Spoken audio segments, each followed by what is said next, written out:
સીતારામ બધાઈને સાંજના 6 વાગી ગયા. કપડાં ધોયા ને તો થઈ ગયું મોડું. શિયાળાના હવારમાં કપડાં ધોતા પડે દાખલો, મશીનના ગમતા નથી એટલે હાથે ધોવા પડે. અજીતના રિક્ષાના હોય ને વરિયાવાળા હોય, જાય નહીં. પછી આપણે મશીનને થોડા હાથ હોય, એ તો ખાલી ધૂળ બહારની હોય ને એ કાઢે. ઓફિશિયલી કપડાં હોય ને, મારા કપડાં હોય તો વાંધો ન આવે, કારણ કે સ્કૂલે પહેરીને પાછા આપણી યુનિફોર્મ હોય તો બહુ મેલો ના હોય, પણ તોય ગમતા નથી એટલે હાથે ધોઈ નાખીએ ને એ બાને મારો સમય જાય. આજે આપણે સરસ એક વાત કરીએ કે બે બાળકો બધા જાણે છે નામ બેના, ધ્રુવ અને પ્રહલાદ. નાના હતા ધ્રુવજીને નાના પ્રહલાદજી, પ્રભુજીને પ્યારા હતા બંને બટુકજી. ભગવાન જે છે ને ઈશ્વર, એને નાનું બાળક વધારે પ્રિય છે. નાના બાળક જે છે આપણે હંમેશાને માટે બસ આપણે કાંઈ નહીં એને ચાપલી ઘરમાં આવે ને એટલે બહારથી આવે એટલે હું મોબાઈલ લઉં એટલે એને ખેદો થાય. આપણે મનની અંદર વિચારતા હોઈએ કે હજી તો ભગવાનનું સ્મરણ કરવાને વાર છે, હજી તો વાર છે, પછી કરતાં કરતાં જીવનની અંદર ક્યારેક પૂછજો કે આપણે શું કર્યું. જે મારા વિડીયો જોવે છે આઈ થિંક લગભગ 35ની આસપાસ વટાવી ચૂક્યા હશે. કંઈ નાના બાળકો કદાચ કોઈ હોય તો, નાની બેનો દીકરીઓ લગભગ મોટી ઉંમરના જ જોતા હશે. આપણે શું કરી શક્યા આપણા જીવનની અંદર એ ક્યારેક આપણે પૂછવું આપણા અંતરાત્માને. જો કરી લીધું હોય તો ઉત્તમમાં ઉત્તમ, પણ ક્યારેક અફસોસ થાય કે સાલું બાલ્યાવસ્થામાં એમ વિચારતા હતા કે મોટા થઈને કરશું, સપના જોયા બધા કે આમને એ કંઈ સપના પૂરા ન થયા. પછી ભક્તિ કરશું, ઘરને આગળ લઈ આવીએ પછી ભક્તિ. જો કે ગૃહસ્થી એક કર્મ જ છે, ધર્મ જ છે, પણ એની સાથે સાથે આપણે ઘણું બધું કરવું પણ જોઈએ, કારણ કે ગૃહસ્થ જીવે તો પશુ પક્ષી હોય છે, તો આપણે ઈશ્વરે માનવ દેહ આપ્યો છે તો કંઈક અલગ છે ને, એટલે કંઈક કર્મ કરવાનું છે, પણ ન કરી શક્યા. એમાં આ બે બાળકોની આજે આપણે વાત કરીએ કે ધ્રુવ અને પ્રહલાદ. ધ્રુવ જે છે ને ઉતાનપાદ રાજાનો દીકરો હતો, અને એ સાવકી માં છે ને એની જે અણમાનીતી રાણી એનો પુત્ર હતો.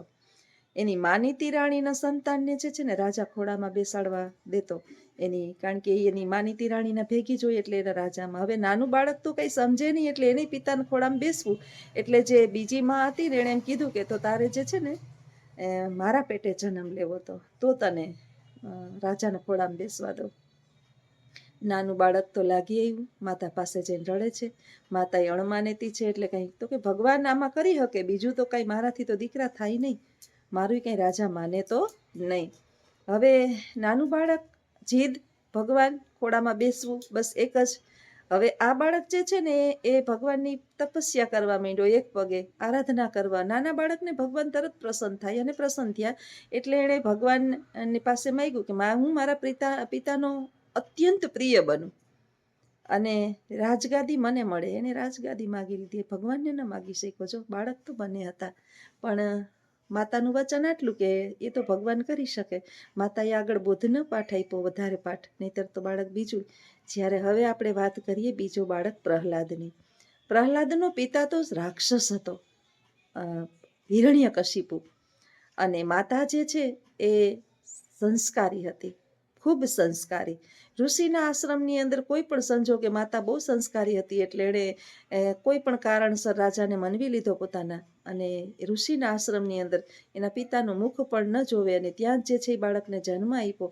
અને નાની ઉંમરથી આ બાળક જે છે એ હરિસ્મરણ સાથે જોડાયેલો. આશ્રમના સંસ્કારો તો આવ્યા વિના રહીએ નહીં, ભલે રાજાનું લોહી હોય પણ સંસ્કારનું ફેર પડ્યા વિના રહીએ નહીં.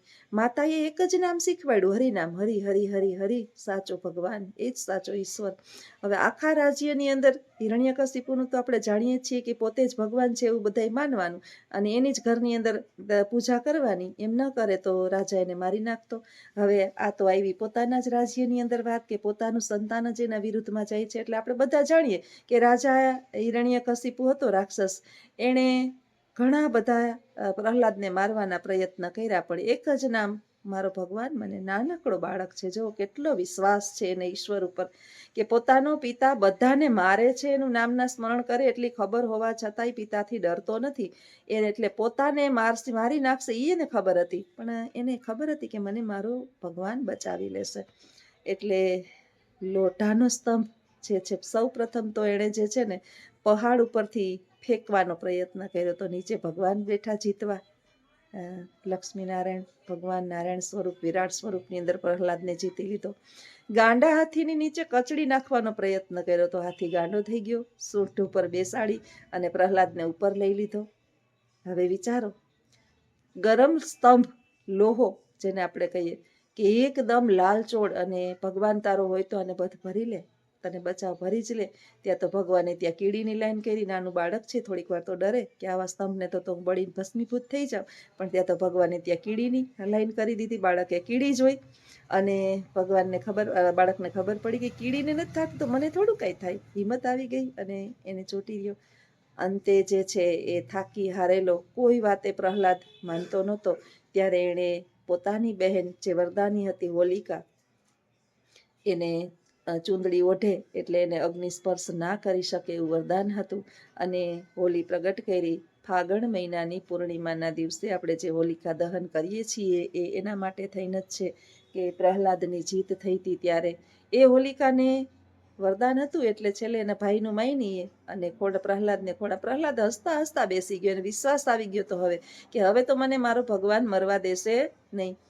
કુદરતને કરવું, પ્રહલાદને બચાવવા માટે ભગવાને ઉલટી દિશાની અંદર જે છે એ પવન અવડાવ્યો અને હોલિકાની ચૂંદડી ઉડી ગઈ અને પ્રહલાદ માથે આવી ગઈ અને હોલિકાનું દહન થઈ ગયું. પ્રહલાદ બચી ગયો અને તે દિવસથી આપણે નવું ધાન્ય જે પ્રગટ થયું હોય આપણા ખેતરની અંદર, ઘઉં છે, ચણા છે, આનો જો પોંક આવે છે, આ કુંભની અંદર બધું નાળિયેર, ઘઉં, ચણા આ કુંભ મૂકે અને પછી આપને પ્રસાદ આપે નાળિયેર હોળિકાનો.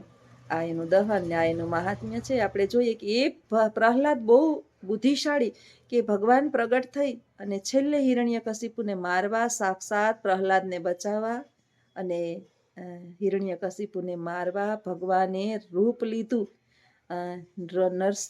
ઋષિ રૂપ જેને આપણે કહીએ, નર અને સિંહ.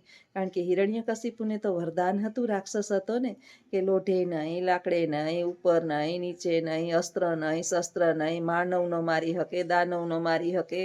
કેટલા વચન માંગ્યા, દિવસે નહીં, રાતે નહીં, ઘરની અંદર નહીં, ઘરની બહાર નહીં, કોઈ એને મારી ન શકે. એટલે ભગવાન જો બહુ માણસ કહે ને કે ગમે એટલો બુદ્ધિશાળી હોય ને, ક્રાઇમ હું કરું ને, આગળ હું કંઈક ક્રાઇમ કરું ને, કાંઈક તો સબૂત પીછે છોડી જ જાઓ. ગમે એટલું તમે કરો ને, ક્યાંક તો તમારા નિશાનીઓ તમે છોડતા જ હોય. આવું જ કંઈક જે છે એ વચન માગવા ટાણે એક અમરત્વ માગી લીધું તો કે આ પૃથ્વી ઉપર મને કોઈ મારી જ ન શકે, બસ પૂરું. પણ આને તો લાંબુ લિસ્ટ કર્યું, એની ભૂલ. એટલે ભગવાને લઈ લીધો નરસિંહનો અવતાર, અડધું નરનું રૂપ, અડધું સિંહનું રૂપ. નારાયણ ભગવાને સંધ્યાના સમયે પૃથ્વી ઉપર નથી મારવાનો એટલે પોતાના 2 પગ ઉપર રાખ્યો. અસ્ત્ર શસ્ત્રનો ઉપયોગ નથી કરવાનો એટલે પોતાના દાંત અને હાથનો નખનો ઉપયોગ કર્યો. દિવસે કે રાતે નથી મારવાનો એટલે સંધ્યાનો સમય પસાર કર્યો. ઘરની બહાર કે ઘરની અંદર નહીં એટલે ઉંબરા વચ્ચે એણે માયરો પ્રહલાદને ઉંબરજો આપણે કહીએ. એટલે આપણે સંધ્યાના સમયે ઉંબરામાં બેસવું નહીં, પાણી પીવું નહીં, કંઈ ખાવું નહીં. આ સમયે હિરણ્યકશિપુનો વધ થયેલો છે ઉંબરાની અંદર. એટલે આવું જે કદાચ બાળકની અંદર નાનપણથી સંસ્કાર આવી જાય તો એ પ્રહલાદ બુદ્ધિશાળી, એટલે એણે ભગવાનને માગી લીધા અને આજે એનું નામ અજર અમર છે. તમે જાણો છો બધાય કે ધ્રુવથી મહાન પ્રહલાદ થઈ ગયો, કારણ કે એણે ભગવાનને માગ્યા. જાણે પહેલા એ રાજગાદી માગી. એટલે ભગવાન કદાચ ક્યારેક આપને પ્રસન્ન થાય ને તો શું માગવું ને એ આપને ખબર હોતી નથી. બસ આપણે માગી રાખતા હોય, એ ભગવાન મને આ દે, હે ભગવાન મને આ દે, હે ભગવાન મને આ દે. ક્યારેક ભગવાનને ખુદને માગી લેવા, ભગવાનને ખુદને માગી લઈએ અને એ આપણા અંતર્મનની અંદર વાસ કરતા હોય ભગવાન, તો કોઈ દુઃખ એવું નથી આ પૃથ્વી ઉપર કે ભગવાન આપણી અંદર બેઠેલા એને આપણા સુધી પહોંચવા દઈએ. પરંતુ આપણે ભગવાનને ક્યાં માગીએ છીએ? આપણે તો ભગવાન પાસે જોઈ અને આપણી જ બનાવેલી જે મૂર્તિઓ છે એની સામે 2 હાથ જોડી અને એ મૂર્તિઓને રીઝવવાનો પ્રયત્ન કરીએ છીએ. મંદિર જે છે ને એ શાંતિનું સ્થાન છે. ત્યાં જઈએ ને એટલે આપને આધ્યાત્મિક વિચાર આવે અને તમારી શ્રદ્ધા હોય ને એવું તમને ત્યાં ફળની પ્રાપ્તિ થાય. જેટલી શ્રદ્ધા એટલી ફળની પ્રાપ્તિ થાય. હવે આપણે તો આપણી ઈચ્છાઓ પ્રમાણે જે છે એ દિન પ્રતિદિન ભગવાનોને બદલી નાખતા હોઈએ. પહેલાં જે છે એ સતત સાંઈરામ સાંઈરામ સાંઈ બાબા સાંઈ બાબા સાંઈ બાબા બધાય કરતા હતા. ધીમે ધીમે સાંઈ બાબાનું નામ ઓછું થયું. પછી આવ્યા પેલા કેવા સાંઈ બાબા, ને પછી આવ્યા આપણે ભગવાન શ્રી કૃષ્ણ, પછી હવે આવ્યા ખાટુ શ્યામજી, મહાકાલ. એક પછી એક આપણા ઈશ્વરોને બદલે રાખીએ. ઈશ્વરને બદલશો તો ઈશ્વર ક્યાંથી આપણું સાંભળશે? એકને કોઈને સ્મરણ કરીએ તો ચોક્કસ આપણે આપણું નામ ચોક્કસ કાયમી કોઈ લેતું હોય તો જ આપણે જવાબ દઈએ ને. વારંવાર થોડા કોઈ નામ બદલાવે તો આપણે જવાબ દઈએ. એવું જ ઈશ્વરનું છે.